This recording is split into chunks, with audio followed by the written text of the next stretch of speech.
brought to you by Summercool. Pack कर दे summer cool. Summer cool cooler हवा ऐसी छोड़े पूरी फैमिली को ठंडक से जोड़े। समरकूल लाइफ बनाए वंडरफुल। सबको नमस्कार, मैं महिपाल सिंह मखना, श्री राजपूत कनिष्ठा का राष्ट्रीय अध्यक्ष। आज नागौर की धरती पर है हम लोग और पूरे देश में यूजीसी का एक विरोध हो रहा है। काला कानून है स्वर्ण समाज के बच्चों के साथ, सामान्य वर्ग के बच्चों के साथ। पूरे देश को मालूम है कि जब से ये कानून आया है 1 महीने से पूरे देश का सामान्य वर्ग का युवा हर जगह अपना विरोध दर्ज करवा रहा है। आज हम नागौर की धरती पर हैं और पत्रकार बंधुओं के सामने आपके टीवी चैनलों के माध्यम से पूरे नागौर को, पूरे प्रदेश को आपके द्वारा बोलना चाह रहा हूँ।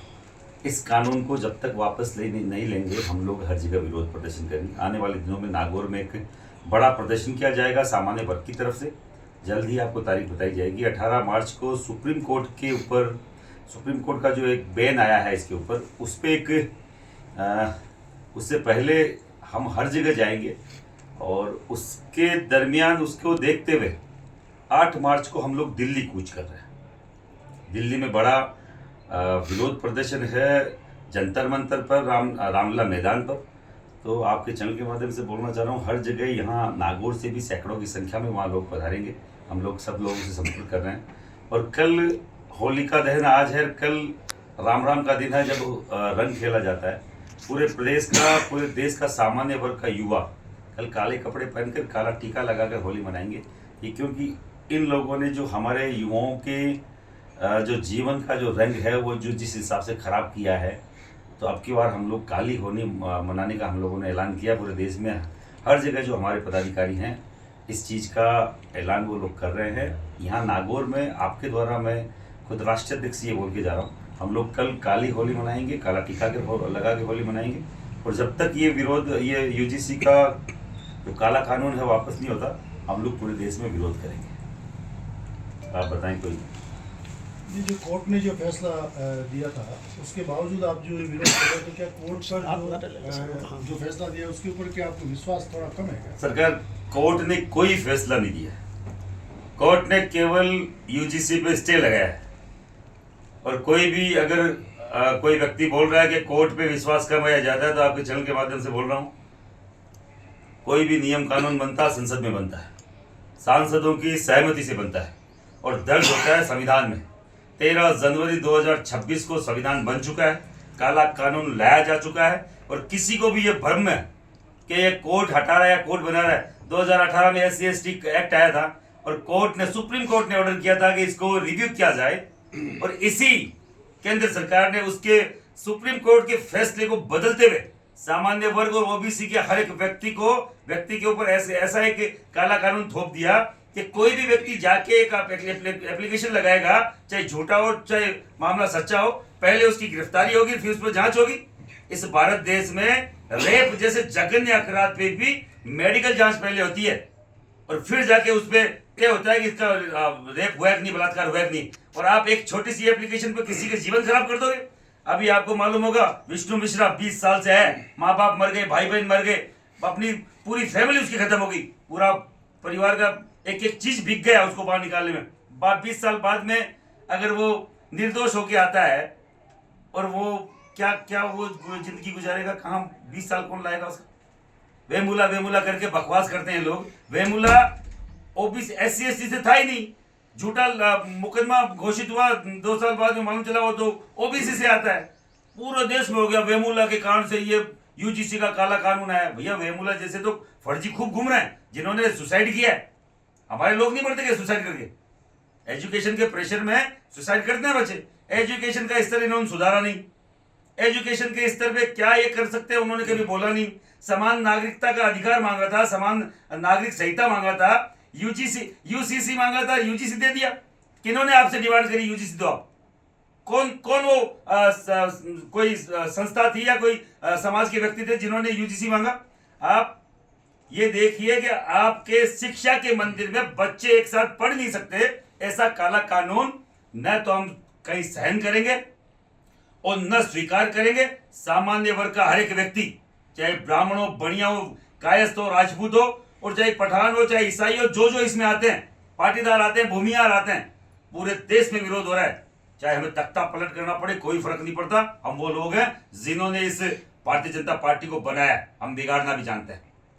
देश में जगह जगह विरोध किया जा रहा है और कई टाइम से ये विरोध जारी भी है, उसके बाद में भी सरकार नहीं चेत रही है। तो सरकार आखिर क्या मंशा रखती है युवाओं के प्रति, देश के प्रति?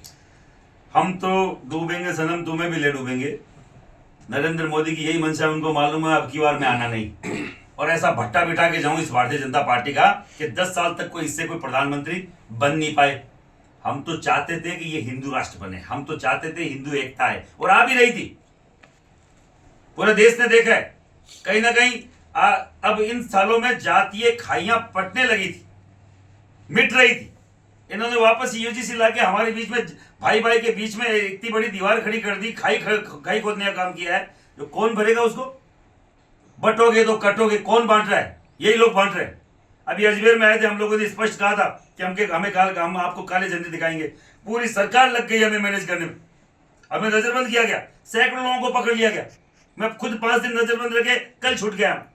और आते ही मैंने कल 2 बड़े प्रोग्राम किए, दौसा में किए, गंगापुर सिटी में किए। हजारों की संख्या में लोग सड़कों पे थे, और उसका विरोध था कि महिपाल जी को कैसे पकड़ा आप लोगों ने। हम लोगों ने केवल, यहाँ ब्राह्मण सीएम है, हमें उम्मीद थी उनसे कि भैया आप हमारे वर्ग से आते हैं, सामान्य वर्ग से आते हैं, हमारे बच्चों का पीड़ा आप समझते हैं, इसीलिए केवल एक गफलत भरी मेरे स्टेटमेंट के कारण से भी लोगों ने इतना सम्मान दिया और इतना समर्थन दिया कि वहां पे काले झंडे लेके नहीं पहुंचे। नहीं तो वहां पे ऐसी कोई व्यवस्था नहीं थी कि किसी को चेक करके अंदर भेजा जा रहा था। आराम से छोटी मोटी चेकिंग हो रही थी, जा सकते थे लोग। और केवल इसलिए कि आपके लीडर ने अगर मना किया है, और कहीं ना कहीं अगर राज्य सरकार की वहां पे बद पिट रही है, उनका इज्जत खराब हो रही है, उनकी मान सम्मान खराब हो रहा है मोदी के सामने, तो एक केवल ये मान लो कि बार बार हम सम्मान नहीं बचा पाएंगे। आपके लिए हम लोग खड़े हैं, इसका मतलब कतई नहीं है कि आप हमारे सम्मान की बात नहीं करेंगे। अब जैसे आप पूर्ण रूप से इसके विरोध में हैं, तो कल को सरकार इस कानून को लेके थोड़ी लिपापोती करके कुछ करना चाहिए, तो आपका लास्ट क्या होगा? 100% रोल बैक, पूरी तरीके से वापस होगा, तभी लोग रुकेंगे, नहीं तो सामान्य वर्ग का लोग व्यक्ति नहीं रुकेगा। ब्राह्मण बढ़िया राजपूत इस भारतीय जनता पार्टी की रीढ़ की हड्डी है, इसकी आत्मा है, इसका दिल है। अगर वो निकाल लोगे, कंकाल बचेगा, खत्म हो जाएगी, थर के भर भरा के ये पार्टी नीचे गिर जाएगी। मैं फिर बोल रहा हूं आपके चल के माध्यम से, अगर कोई नेताजी सुनना चाहे तो मर्जी है, नहीं तो हर जगह विरोध तो हो ही रहा है। हम लोग होली के बाद में हर एक स्थानीय नेता को घेरने का काम करेंगे। अब तक न कोई ब्राह्मण का कोई नेता बोला, न बनिया समुदाय का कोई नेता बोला, न राजपूत समुदाय का नेता बोला। क्यों भैया, आपको इन गूंगे बहरों को भेजा हुआ है क्या वहां पे MP MLA बना के विधानसभा में, लोकसभा में? नहीं बोलोगे। हमें समझाना आता है, हमें बकायदा गरेबान पकड़ के और ये पूछना आता है कि हमारे समुदाय के लिए, हमारे बच्चों के भविष्य के लिए तुम क्यों नहीं बोल रहे हो, और बकायदा पूछा जाएगा। हर एक व्यक्ति को बकायदा ये बताया जाएगा कि भैया हमारा पावर क्या। हम नेता को बताना जानते हैं कि हमारे कारण से आप हो, आपके कारण से हम नहीं है। जिस तरीके से भाजपा सत्ता में आई थी, क्या लगता है कि इस कानून के बाद में वापस भाजपा के जाने के दिन आ गए? सरकार भाजपा आई थी लव जिहाद रोकने, भाजपा आई थी गौ हत्या रोकने, भाजपा आई थी धर्मांतरण रोकने, भाजपा आई थी समान नागरिक संहिता लेके, भाजपा आई थी समान अधिकार से बच्चे पढ़ सके, उसके लिए एक पे बिल नहीं लाया गया, एक पे भी। 12-13 साल से हिंदू खतरे में, कभी दलित खतरे में, कभी OBC खतरे में, कभी मुस्लिम खतरे में, कभी हिंदुस्तान खतरे में। भैया ये खतरों का खिलाड़ी अब ज्यादा नहीं चलेगा। ये बकवास करना बंद करो। ये जुमलेबाजी जो कर रहे थे कि 50 दिन दे दो मित्रों, फिर बोले 60 महीने दे दो मेरे मित्रों, अब तुम बोल रहे हो कि 2047 तक हमें दे दो। पागल समझाएगा यहाँ पे कि तुम्हारे जैसे बेवकूफ लाके खड़े कर दिए जो 3 टाइम के प्रधानमंत्री है, और फिर भी बोल रहे हैं कि हम खतरे में, हमें महिलाओं से डर। और अभी भी वो दलित बड़े बैठे हैं। यहाँ का राष्ट्रपति दलित है, यहाँ का प्रधानमंत्री OBC से है, यहाँ का सुप्रीम कोर्ट का सुप्रीम जो जज है वो SC से है, फिर भी इनको डर लग रहा है। भैया किससे डर लग रहा है आपको ये बताओ? आप बोल रहे हो कि हम 85% है, और 15% वाला डराएगा कभी? हम तो खुद डरे हुए हैं। जाति, गरीबी जाति देख के नहीं आती है। ब्राह्मण भी गरीब हो सकता है, सुदामा का बेटा, राजपूत भी गरीब हो सकता है, बनिया भी गरीब हो सकता है, पर आप इस तरीके से बांट के जातियों में कौन सी एकता की बात करेंगे? किस तरीके का? कभी भारतीय जनता पार्टी, मैं बोल रहा हूं ना, हम तो मरेंगे सनम, तुम्हें भी ले डूबेंगे, हम तो डूबेंगे। वही वाली बात है, ये खुद तो डूबेंगे और भारतीय जनता पार्टी को भी लेके डूबेंगे। जिस तरीके से ये अपने इनका रवैया है, और बार बार बोलने के बावजूद केंद्र में इतने बड़े आंदोलन, दिल्ली में बहुत बड़े आंदोलन हुए इन दिनों में, जंतर मंतर पर हर दूसरे दिन सामान्य वर्ग का कोई ना कोई संगठन वहां जाके आंदोलन कर रहा है। 8 मार्च को लाखों की संख्या में सामान्य वर्ग का व्यक्ति जाएगा, अपनी ताकत दिखाएगा। उनके समझ में नहीं आता, गूंगे बहरों के, तो बकायदा ठोक बजा के समझाएगा।